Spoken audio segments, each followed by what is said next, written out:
Um outro assunto também palpitante, muito interessante, porque é assim, a candeia debaixo do alqueire, mais ou menos para a gente entender, era como se fosse assim um pirizinho com uma vela, que as pessoas queriam esconder e a luz ficava cortada, ninguém enxergava nada porque estava escondidinho ali a luzinha, né? E Jesus então fala para a gente colocar essa luz no alto para que ela ilumine todo o ambiente. E de uma forma que nós possamos entender, é que nós não devemos guardar só para nós conhecimento, nós precisamos aprender a passar esses conhecimentos. E não só conhecimentos das coisas materiais, mas especialmente conhecimentos das coisas maiores da vida, da espiritualidade. Então, toda vez que a gente tiver alguma coisa nova em nós, que nós conseguimos chegar à conclusão, que a gente entendeu, que é aquela linguagem técnica popular, assim, caiu a ficha na gente, assim, aí nós precisamos aprender a passar isso para frente, para que as pessoas também se utilizem dessas possibilidades, não é? Bom, ninguém acende uma candeia para pôr debaixo de um alqueire, mas sim sobre o candeeiro, a fim de que ilumine todos que estão na casa. Está registrado em Marcos, Mateus, e uma coisa interessante, porque a doutrina espírita vem interpretar essa mensagem. Então ela diz assim para a gente: bom, nós não podemos esconder a nossa fé. Olha aí, primeira coisa, eu não sei, alguns anos atrás tinham muitas escolas católicas aqui em São Paulo, como tem ainda muitas aqui em Santana, tem bastante também escolas católicas, né? E aí quando você vai preencher a ficha do filho, lá está escrito lá a religião. Hoje eles até aceitam que a gente coloque espírita, não é? Mas tinha um tempo que eles não aceitavam, então a pessoa falava outra coisa, não é? Tinha alguns que inovavam, falavam assim, era espiritualista, sabe, assim, que não responde nada. Espiritualista não é religião nenhuma, tá certo? Porque espiritualista todas as religiões são, então você não é tudo e não é nada ao mesmo tempo, não é? Mas então, com o tempo, a gente foi conquistando esse espaço e tudo, e o que é curioso é que a maioria das escolas religiosas católicas, principalmente, no livro didático deles, tem lá uma passagem, uma parte, que eles ensinam como que são todas as religiões, como que é o budismo, como que é o judaísmo, como que é o espiritismo, como que é o catolicismo. E isso é muito bom, porque a criança tem uma visão geral das religiões, não é? É claro que o espiritismo e outras religiões assim, informações rápidas, mas já dá para se ter uma noção e já consta lá, porque antigamente não podia nem constar nem o nome, ninguém podia nem usar o nome. Então, nós não podemos esconder a nossa fé, porque no fundo a doutrina espírita veio nos trazer assim luz. E o que é essa luz? Todo mundo fala, vai para a luz, muita luz, sabe? Mas o que é essa bendita luz? Eu também ficava em dúvida quando eu era mais jovem, todo mundo falava de luz para cá, luz para lá. Ah, aquela pessoa tem muita luz, mas o que é essa luz aí que eu não conseguia entender, não é? E aí devagarzinho a doutrina foi explicando para mim, para a gente, para todos nós, que essa luz é o conhecimento, é o entendimento. Quanto mais conhecimento, quanto mais entendimento nós tivermos, mais luz nós somos capazes de fazer para as pessoas, ajudar as pessoas a iluminar a ignorância. Essa é a luz, o sentido da luz dentro da doutrina, não é? Então nós vamos aprendendo a ajudar a renovação de conceitos. A doutrina espírita tem essa proposta também, porque até então a gente tinha alguns conceitos assim meio tortos, vamos dizer assim, né? Meio estranhos, meio tortos. E com o tempo a gente vai largando um pouquinho a superstição, sabe? Vai largando essas coisinhas para trás e vai entendendo que existe só uma lei, que são as leis do Criador, e que todos nós estamos na Terra e somos sujeitos a ela. Isso vai, de uma certa forma, clareando o nosso caminho, porque você não vai ter medo mais de passar embaixo da escada, não é? O gato preto passar na tua frente, essas coisas não vão mais acontecer, você não vai mais ficar preocupado com isso, porque você sabe que isso não faz parte, não é, do conjunto de leis que fala para a gente das leis de ação e reação, ou seja, se nós tivermos que sofrer algum problema, alguma dificuldade, isso está junto com a gente e nós vamos ter que resolver isso de alguma forma. Não é porque um gato passou na nossa frente que nós quebramos um espelho. Então devagarzinho a gente vai clareando isso na nossa vida. É isso que vai fazendo luz dentro de nós, não é? Bom, nós precisamos usar essa luz para orientar, para ajudar as pessoas a se orientarem. A gente consegue criar uma condição muito favorável quando a gente consegue tirar digamos assim, alguma coisa desnecessária, alguma coisa, uma bobagem, um pensamento que é uma bobagem que as pessoas têm de determinadas coisas, que isso dá para a gente um grande alento. Então, por exemplo, a doutrina espírita encara de frente a morte.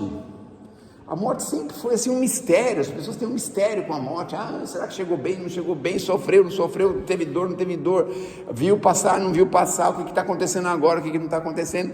Aí veio a doutrina e mostrou para a gente que não, fica tranquilo, está tudo certo. Se aqui na Terra a gente recebe o apoio de uma ambulância do governo, se alguma coisa acontecer com você na rua, vem aí, pode demorar, mas ela vem te socorrer, leva você para um hospital, te atendem, não é? Imagine no mundo espiritual, quando a gente chega no mundo espiritual, mesmo nas mais difíceis condições, nós recebemos um socorro inicial, um socorro imediato. Depois a gente pode até ficar com medo de ficar lá e cair fora, mas a gente recebe um socorro, obviamente que recebe esse socorro. Bom, então é mais ou menos assim, a doutrina espírita é essa luz renovada que traz para dissipar as trevas da ignorância e do materialismo. De vez em quando os espíritos batem nessa tecla do materialismo, porque de vez em quando a gente não percebe, mas a gente tem algumas atitudes materialistas. Assim, dá muita importância para as coisas materiais. Muitas vezes a gente tem esse problema aí, né? Especialmente quando a gente empresta dinheiro para um parente, né? Aí a gente vira materialista, porque a gente quer receber de qualquer jeito, né? Então, às vezes a gente tem alguns lances materialistas, vamos dizer assim, né? Mas então não se preocupem, se emprestou dinheiro para o parente, confia que ele vai pagar, viu? Ora bastante por ele que ele vai pagar, tá certo? Porque a gente é imortal, a gente tem outras vidas. Então pode ser que não seja agora, mas pode ser que seja na outra vida, mas um dia ele vai ter que pagar, tá certo? Então fiquem tranquilos, tá bom? Não fiquem desesperados com isso. Bom, quando a gente conhece alguma coisa, nós temos uma espécie de responsabilidade com aquilo. Muitas pessoas fogem do entendimento para não criar um paralelo de responsabilidade. Então quando a gente sabe alguma coisa, a gente fica responsável por aquilo que a gente sabe. Então, como a gente sabe agora que a gente não morre, que nós somos imortais, como a gente sabe que os espíritos podem estar entre a gente, que se comunicam com a gente, como a gente sabe que existem leis perfeitas, tudo isso gera para a gente uma certa responsabilidade. E muitas pessoas não querem essa responsabilidade, porque é muito melhor você viver às escuras, porque você pode desculpar em qualquer coisa que você faz, não tem problema nenhum, porque você não sabia, não sabia, não é? Mas a partir do instante que a gente começa a ter o entendimento, o conhecimento, aí nós somos responsáveis, não é? Bom, nós não podemos guardar só para nós temos que transmitir, isso é da lei. O que o Emmanuel fala a respeito disso? O Evangelho é uma espécie de tempero da terra, é o sal da terra, é que não se apaga, que não se diminui o seu sabor. A nossa tarefa é refleti-lo, é esse sabor, o sabor do Evangelho, o sabor da doutrina espírita. Pode ser o sol da terra também, a gente tem que refletir essa luz para as pessoas, não é? Não basta guardar a luz na teoria, mas é preciso distribuí-las em gestos de amor. O André Luiz tem uma frase fantástica aqui, sabe o que ele fala? O maior testemunho da luz, olha a luz, toda hora aparece essa bendita luz aí, não é? Que eu ficava em super dúvida, né? Mas o maior benefício do conhecimento, vamos colocar assim, é a prática do serviço ao próximo. Essa é a melhor coisa que nós podemos fazer. Mas como é que a gente pode fazer isso? Não tenho recurso, não tenho tempo, não tenho condição. Existem duas formas de caridade, a caridade material e a caridade espiritual. Então nós podemos fazer isso aqui sem que ninguém fique sabendo. Estamos orando por alguém que nós temos dificuldade, que a gente sabe que está com dificuldade, alguém que está com problema de saúde, pedindo para os benfeitores favorecer, ajudar, socorrer. Nós podemos fazer isso mentalmente.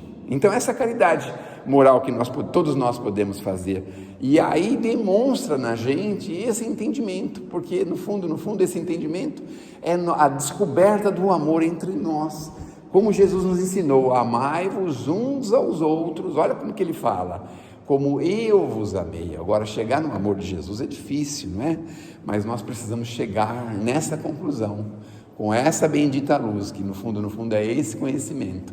Quando a gente sabe que nós somos filhos do mesmo Pai, que nós vamos estar todos juntos no mundo espiritual, que não adianta antipatia, não adianta nada disso, porque uma hora a gente vai ter que corrigir.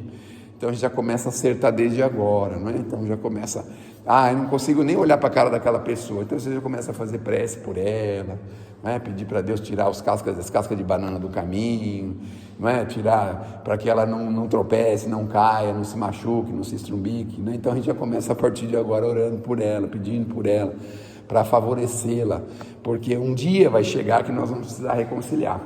Talvez isso seja muito difícil da gente ouvir, mas olha, todos os nossos inimigos vão ter que estar conciliados com a gente, senão a gente não consegue sair do planeta. A conta tem que fechar. E aí, se a gente ainda tem um inimigo aqui na Terra, aí a conta não fecha, nós temos que continuar aqui. Tá certo? O coração iluminado, quer dizer, o coração cheio de entendimento, de conhecimento, ele transmite esperança mesmo em silêncio. Vocês já ficaram do lado de alguma pessoa que parece que é uma coisa fantástica, assim, tão gostoso ficar do lado daquela pessoa? Às vezes é um familiar, um amigo, um conhecido. Parece que a pessoa vibra uma coisa bacana, gostosa, né? Não é muito fácil nos dias de hoje, que a gente vive uma tensão enorme, uma turbulência terrível mental, mas existem algumas pessoas, às vezes algumas pessoas que já têm um pouco mais de idade. É tão gostoso também. Eu vou falar agora para os cabeça branca, ó. Barba branca não, cabeça branca, viu? Barba branca não, só cabeça branca. A coisa pior que tem é você ver um cabeça branca desequilibrado no ônibus, na rua. Coisa pior que tem. Às vezes entra no ônibus, ele fica xingando as pessoas que estão sentadas no lugar dele, e fica criando confusão, problema, briga com o motorista, com o cobrador. A vida dele é amarga, é difícil. Mas olha como é gostoso a gente encontrar uma pessoa que você percebe ali caridade nela, uma pessoa de idade, um sorriso no rosto, de bem, tranquila, confiante, educada, gentil, sempre palavrinhas dóceis. Aí a gente percebe, esse aproveitou a encarnação, então ele conseguiu vencer o mundo, porque o mundo não venceu ele, de deixar ele uma pessoa amarga, azeda. Nós temos todos os motivos para ser assim, mas quando a gente vence o mundo, as pessoas se aproximam. É tão gostoso ter aquele vozinho, né, que vai na casa dele lá, vô, tem bala aí? Tem bala, chiclete, chocolate. Se você quiser pedir uma pizza para nós aí, vamos pedir, né? O vô está sempre junto, está sempre amoroso, fraterno, não é? Falei em pizza aqui, muita gente se animou, hein? Então é muito bom quando a gente vê uma pessoa de idade equilibrada, porque a gente percebe que ela venceu o mundo. Então vamos pensar nisso, nós que estamos ficando com a cabeça branca, tá bom? Bom, no lar, como fazer para não esconder a luz, ou seja, o entendimento, o conhecimento. Eu tenho um amigo, porque a gente não pode falar de si mesmo, vocês sabem, né? Mas eu tenho um amigo meu, que quando ele começou a conhecer a doutrina, 40 anos atrás, mais ou menos, ele ficava lendo em voz alta para todo mundo ouvir. Isso aqui serve para você, ó que está falando aqui, ó, para você. Aí falava para o outro, sabe assim, querendo corrigir todo mundo. Então esse meu amigo falou que ele teve esse problema, ele passou um tempão fazendo isso, depois que ele percebeu que não era desse jeito, né? Mas é não esconder a luz do Evangelho. Mas como não é esconder a luz do Evangelho? Porque as pessoas, muitas vezes, não querem ouvir o Evangelho, elas querem ver a prática, sabe? Você fazer alguma coisa cristã, aquele minuto de tolerância, aquele agir pequena gentileza, é isso que as pessoas querem ver. Não vai ficar pregoando Jesus, batendo na Bíblia com toda a força. Não é nada disso. A gente precisa ver o verdadeiro cristão em ação. É isso que as pessoas precisam. É isso que dentro de casa a gente pode fazer. Tem lá as diferenças, os problemas. Saiba você segurar um pouquinho a onda, ser o ponto de equilíbrio. Saiba você ficar em silêncio para não deixar uma explosão mental acontecer. Isso a gente pode fazer, isso o cristão pode fazer. É isso que nós podemos iluminar dentro de casa. Melhorar as palavras, brincadeiras, ser pessoa mais compreensiva, mais positiva, mais operosa dentro de casa. Isso a gente pode fazer, isso é o verdadeiro cristão, não é? Eu estou falando isso para mim também, viu? Você vê que eu não posso falar para mim, né? Eu só posso falar para vocês, para mim não, né? Mas estou falando para mim também, tá bom? Eu também posso ser melhor dentro de casa. Bom, na comunidade, levar a luz em forma de solidariedade. Sabe aqueles grupinhos de WhatsApp que a gente gosta de espinafrar todo mundo? Está errado.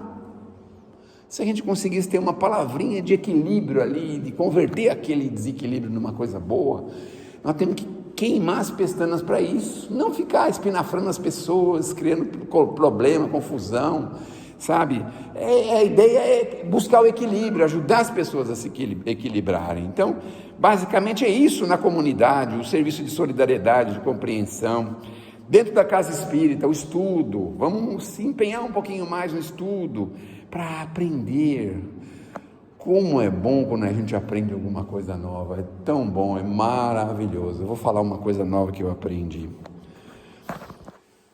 No Pai Nosso, aí tinha uma parte lá que diz assim, livra-nos do mal.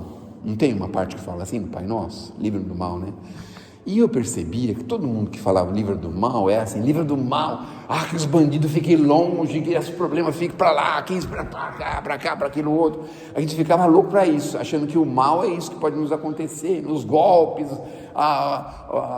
os estelionatos, fiquem longe disso de mim, Deus que me livre, né? Então a gente falava livra-nos do mal, talvez com essa ideia. Mas aí pensando, aí a conclusão que você chega é o seguinte: o mal maior não é o mal que a gente recebe. Sabe qual é o mal maior? É o mal que a gente pratica. Esse é o mal maior. Sabe por que é o mal maior? Porque nós vamos ter que responder por ele. O outro fez o mal para a gente, é ele que vai responder. Mas nós fazendo o mal para alguém, nós é que vamos ter que responder. Então, livrar-nos do mal, de que a gente não pratique o mal em hipótese alguma, porque nós seremos responsáveis pelo mal que nós praticarmos. Então, se alguém tiver alguma coisa contra a gente, tiver que fazer alguma coisa que não se deve contra a gente, o compromisso dele com as coisas maiores da vida é dele.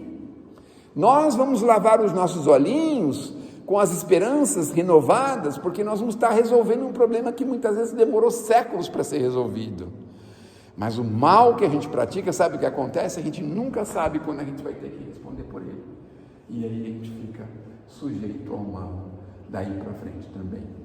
Que Deus nos abençoe, que Jesus nos ilumine e que possamos levar muita luz, levar muito entendimento, conhecimento para os nossos irmãos ao nosso redor. Mas cuidado, não faça que nem aquele amigo meu que fica pregando para os familiares dentro de casa, não. Vai devagar, tá certo?